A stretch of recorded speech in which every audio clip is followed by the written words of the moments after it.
சுடுகாட்டுக்கு சொல்லிவிடாதே, பசும் தோகையெல்லாம் வாடுமடா.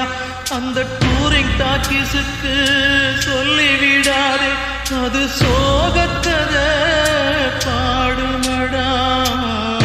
மண்ணில் வாழும் நதியே கடலே, மனதால் உயர்ந்த மனிதரை பாடுங்கள். இன்னும் ஒரு ஜென்மம் இவர்கள் பூமியில் பிறந்திட சாமியை கேளுங்கள். சொந்தம் கொண்டதும் நட்புக்காக, செய்த தியாகம் முழுதும் நட்புக்காக, அவர் வாழ்ந்திருந்ததும் நட்புக்காக, சேர்ந்து வானம் சென்றதும் நட்புக்காக.